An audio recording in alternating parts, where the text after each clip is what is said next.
నమస్తే. మరొక ఘోర ప్రమాదం జరిగింది ఔటర్ రింగ్ రోడ్డుపై. ఈరోజు శనివారం కదా! నిన్న ఒక ప్రమాదం జరిగింది. చాలా భయంకరమైన ప్రమాదం. మామూలు ప్రమాదం కాదు. ఆగి ఉన్న లారీని వ్యాగనార్ కారు ఢీకొడితే అసలు తునాతునకలైపోయింది. వెనక ఒక ఒక కొంచెం భాగం తప్ప ఏమీ లేదు. మొత్తం ఎట్లా అయిపోయిందంటే ఇట్లా అట్టలాగా అయిపోయింది. ఒక పెద్ద క్రేను ఎట్లయితే ఒత్తిడి చేస్తే దగ్గరికి అవుతుందో అట్లా అయిపోయింది. ఏ స్థాయిలో వేగం ఉన్నదో తెలియదు కానీ దాదాపు ఒక 120, 130 పైనే ఉందని చెప్తా ఉన్నారు పోలీస్ అధికారులు. వాళ్ళు అంచనా వేస్తున్నారు. అసలు రాజన్న సిరిసిల్ల జిల్లాకు చెందిన వ్యక్తులు వాళ్ళు హైదరాబాద్లోనే వాళ్ళు జాబులు చేసుకుంటూ బతుకుతూ ఉన్నారు, జీవిస్తూ ఉన్నారు. వేసవి సెలవులు కదా పిల్లలకు. పిల్లలను వేసుకొని ఇద్దరు బావబామర్దులు ఒకటే కుటుంబానికి సంబంధించిన వాళ్ళు. ఇక వేసవి సెలవులు కాబట్టి యాదగిరి గుట్టకు పోయినారు. ఫస్ట్ శుక్రవారమే అదే రోజు పోయినారు. తర్వాత చిలుకూరి బాలాజీ టెంపుల్కి పోతున్న క్రమంలో శంషాబాద్ ఔటర్ రింగ్ రోడ్ ఉంది కదా, ఆగి ఉన్న లారీని ఢీ కొడితే తునకలపై ఆ కారులో 6గురు చనిపోయారు స్పాట్ డెడ్. ఒక్క వ్యక్తి, ఒక లేడీ, శ్వేత అనుకుంటున్న ఆమె పేరు, ఆమె చికిత్స పొందుతుంది. ఆమె పరిస్థితి కూడా ఘోరం అంట. మరి ఆయన కనిపించలేదా? ఇక్కడ ఏంది వార్త అంటే, ఇప్పుడు లారీ ఆయన పక్కన నిలిపిండు. ఆయనది ఏంది వర్షన్ అంటే, అది లోడు బియ్యం లోడే ఉంది, చౌటుప్పల్ నుంచి నంద్యాలకేం పోతున్నట్టుంది. ఆ కవర్ టార్పాలిన్ కవర్ ఉంటుంది కదా, ఆ కవర్ కొంచెం తాట్లు లూజ్ అయ్యి కవర్ కొంచెం సైడ్ మిర్రర్కి అడ్డం వస్తుందంట. ఆ డ్రైవర్కు సైడ్ మిర్రర్లో వెనుక వచ్చే వాహనాలు సైడ్ మిర్రర్లో కనిపిస్తలేమంట. దాన్ని సరి చేసుకుందామని ఎమర్జెన్సీగా రోడ్ పక్కన ఆపిండు. ఔటర్ రింగ్ రోడ్ పక్కన లెఫ్ట్ సైడ్లో. మరి ఇక ఈయనకు కనిపించలేదా, ఎంత స్పీడ్లో ఉన్నాడో తెలియదు కానీ వచ్చి కొడితే సరాసరి వెనుక భాగంలో కొడితే దగ్గరికి కొంచెం మిగిలింది, అంతా లోపలికి వెళ్ళిపోయేది కారు. ఒకటే కుటుంబానికి సంబంధించిన ముగ్గురు చిన్నపిల్లలే ఉన్నారు. ముగ్గురు చిన్నపిల్లలు, వీళ్ళు ఒక నలుగురు. ఒక్క ఆమె ఇప్పుడు హాస్పిటల్లో చికిత్స పొందుతుంది. ఎంత ఘోరం అంటే ఘోర ప్రమాదం, మామూలు ప్రమాదం కాదు. ఉస్మానియా హాస్పిటల్లో పోస్ట్ మార్టం జరిగింది. ఉదయం 8:30 ఆ ప్రాంతంలో కేటీఆర్ కూడా వచ్చింది. ఎందుకంటే రాజన్న సిరిసిల్ల డిస్టిక్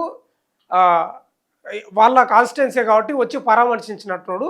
అక్కడ బీత వాహన పరిస్థితి కన్నీరు మున్నీరు, మామూలు పరిస్థితి కాదు. ఘోరం, చాలా ఘోరం. ఒకటే టైంకు ఒకటే కుటుంబ సభ్యులు అంతమంది చనిపోవడం ఎవరికి జీర్ణించుకోలేని పరిస్థితి. అప్పుడు ఆ శ్వేత అనే టైం కూడా బతుకుతుందా లేదా అనేది అదో ప్రశ్నార్థకంగా చాలా సీరియస్ ఉందంట. అయితే ఇంకో ప్రమాదం జరిగింది. ఒకసారి చూద్దాం మనం. ఔటర్పై 24 గంటల్లోనే మరో ప్రమాదం. కారులో 4 ప్రయాణికులంట. ఔటర్లా మామూలు ప్రయాణం, మామూలు స్పీడ్ ఉంటారా, చాలా స్పీడ్ ఉంటారు. హైదరాబాద్ ఔటర్ రింగ్ రోడ్డుపై మరో ప్రమాదం జరిగింది. కారు ప్రమాదంలో 6 మంది చనిపోయిన ఘటన జరిగి 24 గంటలు గడవక ముందే మరో కారు బోల్తా పడింది. 2026 మే 2వ తేదీన రంగారెడ్డి జిల్లా తుక్కుగూడ ఓఆర్ఆర్ ఎగ్జిట్ 14 దగ్గర కారు బోల్తా పడిందంట. వేగంగా వెళ్తున్న కారు అదుపు తప్పి బోల్తా పడింది. ప్రమాద సమయంలో కారులో 4 ప్రయాణికులు ఉన్నారు. అందులో ఒకరికి తీవ్ర గాయాలైనాయంట. నందిగామ నుంచి కన్హా శాంతివనం వెళ్తుండగా ప్రమాదం జరిగినట్లు పోలీసులు తెలిపారు. ఎగ్జిట్ 14 దగ్గర కారు బోల్తా పడడంతో ఇతర వాహనాల ప్రయాణికులు సహాయ చర్యలు చేపట్టారు. పోలీసులకు సమాచారం ఇవ్వడంతో అంబులెన్సు, ఓఆర్ఆర్ సిబ్బందిని అలర్ట్ చేశారు. ఘటనా స్థలానికి చేరుకొని పరిశీలించారు పహాడీ షరీఫ్ పోలీసులు. అంబులెన్సు, ఓఆర్ఆర్ సిబ్బంది గాయపడిన ప్రథమ చికిత్స అందించి ఆసుపత్రికి తరలించారంట. ఈ ప్రమాదాలకు దేశంలో రోడ్డు ప్రమాదాల వల్ల లక్షలు చనిపోతున్నారు. నిజంగానే నీవు దేశవ్యాప్తంగా వేలలోనే యాక్సిడెంట్లు, వేల మంది చనిపోతారేమో దేశవ్యాప్తంగా అంటున్నా. సరే, వందల మందే చనిపోవచ్చు, 1000 లోపే అనుకుందాం. ఏం ప్రమాదాలు, మామూలు ప్రమాదం. దీనికి అంతటి కారణం ఏంటంటే అతివేగమే. నిర్లక్ష్యం, అతివేగం, డ్రంక్ అండ్ డ్రైవ్, ఈ మూడే. ఇప్పుడు కారు 100 లోపు ఉంటే కంట్రోల్ అవుతుంది. ఒక బైకు తీసుకుందాం, బైక్ ఒక 70-80 లోపు అయితే కంట్రోల్ అవుతుంది ఏదో రకంగా. నువ్వు 100 దాటిందంటే బైక్ కూడా కంట్రోల్ కాదు. ఇది కారు అయితే 120 దాటిందంటే అసలే కంట్రోల్ కాదు. సడన్గా ఏడ కంట్రోల్ అవుతుంది, అదుపులోకి వస్తుందా, రాదు. కానీ నిజంగా ఎంత ఘోరం అంటే, ఎంత దయనీయ స్థితి అంటే 6 చనిపోయారు పాపం.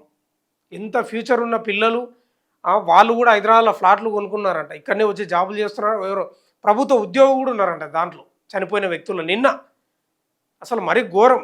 కానీ ఒకటే ఏంటంటే వేగం చాలా ప్రమాదకరం. కళ్ళు మూసి తెరిచే లోపే ప్రమాదం జరిగిపోతుంది.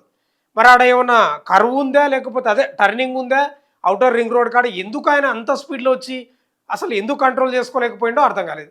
ఆ బండి కూడా వేగనారంటే చిన్న కారు అది. అది ఒకవేళ సడన్గా బ్రేక్ వేసినా కూడా ఎక్కడ పల్టీ పడేది తెలియదు, బోల్తా పడేది తెలియదు.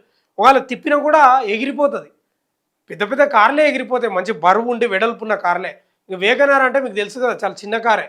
కానీ 24 గంటలు గడవక ముందుకే మరో ప్రమాదం జరిగింది. కానీ ఒక వ్యక్తి నలుగురు ప్రయాణికులు ఉన్నారంట, తీవ్రంగా గాయపడినట్ట. వాళ్ళకు కూడా సిబ్బంది, ఓఆర్ఆర్ సిబ్బంది, స్థానికులు వాళ్ళు వీళ్ళు ప్రథమ చికిత్స అందిస్తున్నారంట. ఒక్కటే ఏంటంటే అతివేగం వల్లనే ప్రమాదాలు, నిర్లక్ష్యం వల్లనే ప్రమాదాలు, అంతకు మించి ఏం లేదు. చూస్తూనే ఉండండి మన తొలి వెలుగు.